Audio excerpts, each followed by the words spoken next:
रसालत माब की एक और हदीस है, सरवर अंबिया सल्लल्लाहु अलैहि वसल्लम ने फरमाया कि आसमान से तुम पर आग बरसाने वाले तीर बरसेंगे और तुम्हारे शहरों को गर्क करेंगे। वो 1.5 फुट का कोई तीर जो जिसके ऊपर उन्होंने टाकी लपेट के आग लगाई होती है वो है, या ये बैलिस्टिक मिसाइल है? बैलिस्टिक मिसाइल है, 180 मिसाइल थे। ठीक है, आसमान से। और अगर हमारे पास जितने एटम बम्स मौजूद हैं दुनिया में इस वक्त मौजूद हैं, जो बन रहे हैं उसकी बात नहीं करूँ, जो कैलकुलेटेड मौजूद हैं, उनमें इतने कैपेसिटी है कि पूरी ज़मीन को 3 मरतबा तबाह किया जा सकता है शबराते जलाने में।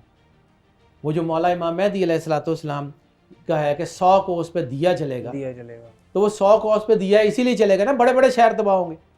लेकिन अभी कब होंगे? आर्मागेडॉन की बारी है, रहेगी बात।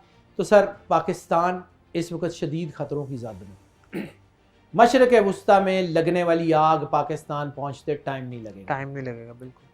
और जो मुझे कैलकुलेशन नज़र आ रही है उसकी कैलकुलेशन में ओमान से उठने वाले शोले सबसे पहले गवादर पहुँचेंगे। मुझे लगता है कि चाबहार से उठने वाले शोले सबसे पहले इसी तरफ ही आएंगे। मुझे लगता है कि जिस दिन चाइना इस जंग में इन्वॉल्व हुआ, गिलगित बल्तिस्तान उसमें इन्वॉल्व होगा बिल्कुल। मुझे लगता है कि जिस वक्त ये जो है वो चाइना इसमें इन्वॉल्व हुआ, हॉट जो है ना वो साउथ चाइना सी, वो हॉट वाटर्स बन जाएंगे, वो सारे के सारे वहाँ पे आग लगेगी। जिस वक्त ये चीज़ें उलझी तो मुसलमानों की रियासतें तुर्की, आज़रबाईजान ये इसमें इन्वॉल्व होंगे। ये सेग्रीगेशन नेचुरली बन चुकी है, सिर्फ इशारे की देर है। पाकिस्तान डिप्लोमेटिक इश्यूज में भी घिर जाएगा अगर सर, बिल्कुल घिर जाएगा, लेकिन उससे पहले यहाँ पे इतनी स्ट्रॉन्ग गवर्नमेंट होगी जो संभाल लेगी। अल्लाह गिरने नहीं देता। बात सिर्फ इतनी है, जो नेचर्स लॉ है वो बड़ा बेरहम भी होता है। नेचर्स लॉ में माफ़ी नहीं है, अल्लाह के कानून में तौबा का असूल है, नेचर्स लॉ में कोई माफ़ी नहीं है, कोई कुछ नहीं है। आग की जो है फितरत है, जलाना तो वो जलाएगी, मौजज़ा हो जाए तो नहीं जलाएगी, वरना वो जलाएगी। इसी तरह इंसान अगर अल्लाह के बनाए हुए सिस्टम के ऊपर चलेगा तो वो पावरफुल रहेगा, वरना वो गिर जाएगा। रहेगी बात कि इस जंग के अंदर पाकिस्तान की डिप्लोमेटिक पॉलिसी, तो सर वो ऑटोमेटिकली ठीक होगी। बरी इमाम was a man of God, spiritual आदमी है, बहुत बड़ी पर्सनैलिटी है। तो सर ये 1963 से पहले कोई सोच सकता था इस्लामाबाद बनना? नहीं, कि यहाँ बनेगा। बरी इमाम ने 300-350 साल पहले कहा था कि जहाँ मैं दफन किया गया हूँ, आज पूरा रेड जोन उसी के इर्द गिर्द है, पूरा इस्लामाबाद बरी इमाम के इर्द गिर्द है। ठीक है, तो ये किसने कहा था? ये होता है ना। सूफी बरकत अली लुधियानवी बहुत बड़े स्ट्रेचर के आदमी हैं। दूसरा सरफराज शाह आज मौजूद हैं, is a very good man, is very learned man, very spiritual man. उन्होंने भी यही कहा था कि पाकिस्तान जो है वो रॉकेट की तरह तरक्की करेगा। उन्होंने बल्कि ये कहा था कि 2-3 महीने जो है वो डंडा चलेगा, तो डंडा खा लें, उसके बाद आने वाले वक्त में ये जो है ना आगे चला जाएगा। तो ये होगा सर, पाकिस्तान की फॉरेन पॉलिसी इतनी मजबूत होगी कि दुनिया इसकी बात सुनेगी, सुनने पे मजबूर होगी।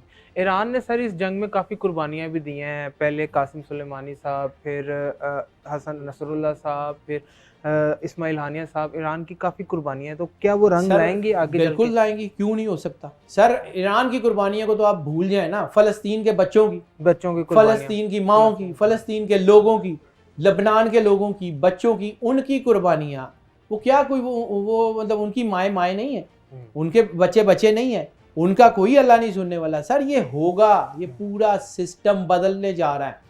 जब चीज़ें बहुत ज़्यादा हाइप पकड़ लेती है ना तो वो जवाल की तरफ आती है। सूरज भी जब सवा नेज़े पे आ जाता है तो ढलना शुरू कर देता है। ये नेचर्स लॉ है, नेचर्स लॉ है कि every action has its reaction. तो ये ईरान के अंदर भी बहुत सारी चेंजेस होंगी। ईरान के अंदर भी कौन सा कुछ मतलब वहाँ दूध और शहद की नहरें बह रही हैं, सब तरफ क्लेंजिंग होती है, क्योंकि जो भी शख्स अपना एहतसाब नहीं ना करता, अल्लाह फिर उसका एहतसाब करता है, फिर नेचर एहतसाब करती है। और नेचर का एहतसाब ऐसा नहीं होता कि जिसमें कोई माफ़ी हो।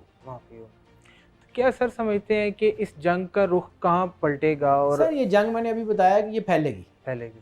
ये रशिया की जंग अभी आपको बज़ाहिर लग रहा है कि बड़ा सुकून हो गया हुआ है, ये एकदम से ये फ्लेयर अप होगी टर्की के इर्द गिर्द। अच्छा, एक और चीज़, कॉन्स्टेंटिनोपल का बार बार सरवर अंबिया सल्लल्लाहु अलैहि वसल्लम ने जिक्र किया, बार बार जिक्र किया कि जो कुस्तुनतुनिया को फ़तह करेगा, कॉन्स्टेंटिनोपल को फ़तह करेगा, वो बहुत बड़ा नेमल अमीर, वो जो लश्कर फ़तह करेगा उसका अमीर बहुत अच्छा होगा, नेमल अमीर, वह नेमल जैश, बेहतरीन जैश होगा, बेहतरीन लश्कर होगा।